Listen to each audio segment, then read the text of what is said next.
இன்னைக்கு நம்ம பார்க்க போகிறது நேற்று நடந்த ஜனநாயகன் ஆடியோ லான்ச்சில் தளபதியோட பாய்ஸான நெல்சன், அட்லி, லோகேஷ் கனகராஜ் பேசுனதை பற்றி ஒரு சில விஷயங்களை பற்றி பார்க்கலாம் வாங்க. ஃபர்ஸ்ட்டாக நெல்சன் பேசுனதை பற்றி பார்க்கலாம். ஆடியோ லான்ச்னு கூப்பிட்டு வந்துட்டு இங்கே வந்து பார்த்தா அர்ஜென்டினா ஃபுட்பால் மேட்ச் மாதிரி இருக்கு. மலேசியாவுக்கு வந்ததுலேருந்து சாரையே பார்க்க முடியல. இப்போ கூட ஸ்டேஜில் இருந்து பார்த்தா அவர் சிங்கப்பூரில் இருக்கிற மாதிரி இருக்கு. இதுக்கு என்ன காரணம் பார்த்துக்கிட்டீங்கன்னா ரேம்ப் வாக் போட்டிருக்க ஸ்டேஜ் ரொம்ப பெருசாக இருக்குது. அதனால தான். கூடவே இன்னொரு விஷயமும் சொல்லியிருக்காரு. என்னோட ஆசையே இன்னொரு படம் பண்ணணும் தான். அதான் லோகேஷ் கனகராஜ் என்ன பேசுறதை பற்றி பார்க்கலாம் வாங்க. Master Leo R my important movie in my filmography. Last படம்னு சொல்கிறதுக்கு வருத்தமாக தான் இருக்குது. கூடவே டிவிக்கு மென்ஷன் பண்ணி ஒரு வார்த்தையை சொல்லியிருக்காரு. உங்களோட பெரிய ட்ரீமும் சக்ஸஸ் ஆக வாழ்த்துக்கள் அப்படின்னு சொல்லியிருக்காரு. இட்லி ஃபஸ்ட்டு பேச ஆரம்பிச்சதே என்ன சொல்லியிருப்பாருன்னு உங்களுக்கே தெரியும்.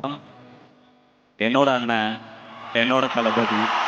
இட்லி கொஞ்சம் லாங்காக தான் பேசியிருப்பாரு. அதில் குறிப்பிட்டு ஒரு சில விஷயத்த மட்டும் சொல்கிறேன். என்னோட சக்ஸஸ் ஃபேம் எல்லாத்துக்கும் காரணம் விஜய் அண்ணன் தான். நான் ஒரு சாதாரண அசிஸ்டன்ட் டைரக்டராக இருக்கப்பவே அண்ணன் என்னையை கூப்பிட்டு உங்ககிட்ட ஏதோ ஒன்று இருக்குது, ஒரு படம் பண்ணலாமான்னு கேட்டப்போ ஏதாச்சும் கதை இருந்தால் எடுத்துகிட்டு வான்னு சொன்னார். இப்போவே ஒரு 50 படத்துக்கு மேலே பண்ணிட்டாரு. நான் ஒரு படம் கூட பண்ணல.